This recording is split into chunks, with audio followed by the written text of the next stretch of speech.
Hello, तनुजास लाईफस्टाईलमध्ये तुमचं स्वागत आहे. आज आपण बनवणार आहोत पनीर रोल. रेसिपी खूप सोपी आहे, त्यासाठी रेसिपी शेवटपर्यंत बघा. चला तर मग सुरुवात करूया. सुरुवातीला शिमला मिर्च बारीक अशी कट करून घ्यायची. त्यानंतर टोमॅटो आपल्याला बारीक असा कट करून घ्यायचा. आता कांदा कट करून घ्यायचा. सर्व कट करून झालंय. आता आपण पीठ भिजवून घेऊ. त्यासाठी मी एका भांड्यामध्ये 1 वाटी मैदा टाकून घेतला आहे. त्यात चवीनुसार मीठ टाकून घेतलं आणि एकदम घट्ट असं आपल्याला पीठ भिजवून घ्यायचं आहे. जसं आपण चपातीला पीठ भिजवतो तसंच घट्टसर असं पीठ भिजवून घ्यायचं. आपलं पीठ भिजवून झालं आहे. त्यामध्ये 1 चमचा तेल टाकून चांगलं असं मळून घ्यायचं. 5 मिनिटासाठी झाकण ठेवून घ्यायचं. आता आपण पनीर रोलचं स्टफिंग करून घेऊ. त्यासाठी मी गॅसवर कढई ठेवून घेतली आहे. त्यामध्ये 2 चमचे तेल टाकून घेतलं. तेल चांगलं गरम झालं की त्यामध्ये कांदा टाकून घ्यायचा. शिमला मिर्च टाकून घ्यायची. कट केलेला टोमॅटो टाकून घ्यायचा आणि चांगलं असं मिक्स करून घ्यायचं. आता त्यामध्ये अर्धा चमचा गरम मसाला टाकून घ्यायचा. अर्धा चमच्यापेक्षा कमी हळद टाकून घ्यायची. अर्धा चमचा धनापूड टाकून घ्यायची. त्यामध्ये 1 चमचा लाल तिखट टाकून घ्यायचं. चांगलं असं मिक्स करून घ्यायचं. गॅसची फ्लेम लोच ठेवायची. त्यामध्ये 1 चमचा रेड चिली सॉस टाकायचा. 2 चमचे टोमॅटो केचप टाकून चांगलं असं मिक्स करून घ्यायचं. लहान मुले अशा भाज्या खात नाही, त्यामुळे अशा पद्धतीने जर रोल बनवून दिला तर मुले आवडीने खातात. त्यामध्ये आता पनीर टाकून घ्यायचं. पनीरचं प्रमाण तुम्ही तुमच्या आवडीनुसार कमी जास्त करू शकता.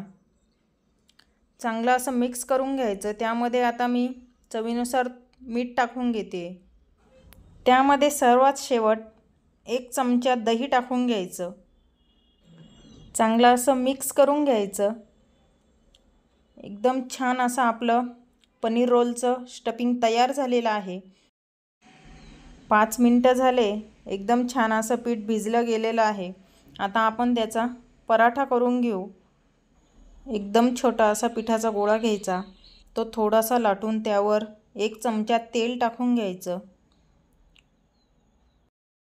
जसं पोळी लाटताना आपण चाळं करतो तसंच चाळं आपल्याला इथे करून घ्यायचं आहे. आता त्यावर पीठ टाकून पोळीच्या आकारामध्ये आपल्याला लाटून घ्यायचं. सुरुवातीला पातळ अशी लाटून घ्यायची. इथे तुम्ही मैद्याऐवजी गव्हाच्या पिठाचा वापर करू शकता. एकदम पातळ अशी माझी लाटून झालेली आहे. त्यावर सुरीने उभ्या चिरा पाडून घ्यायच्या. त्या चिरा सर्व एकमेकांवर फोल्ड करत एकदम गोल असं घडी करून घ्यायची. त्यामुळे आपल्या पराठ्याला छान अशा लेयर येतात. पराठा लाटताना तो पोळीपेक्षा थोडा जाड धरायचा. आपला पराठा लाटून झालेला आहे. मी इथे गॅसवर तवा आधीच तापत ठेवलेला होता. तवा चांगला तापला. त्यावर पराठा टाकून घ्यायचा. वरती असे बबल्स आले की आपला पराठा आपण उलटा करून घ्यायचा. दोन्ही साईडने व्यवस्थित असा भाजून घ्यायचा. त्यावर मी आता 1 चमचा तूप टाकून घेते. तुम्ही इथे तेल वापरलं तरी चालेल.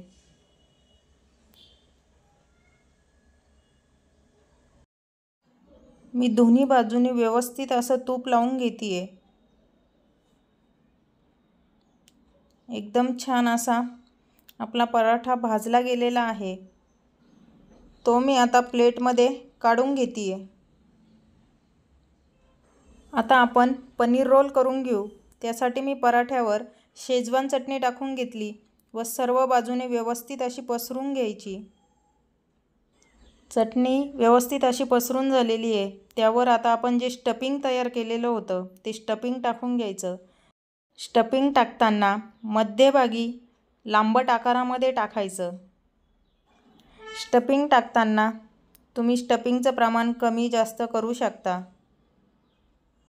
आता त्यावर कट केलेला उभा कांदा टाकून घ्यायचा.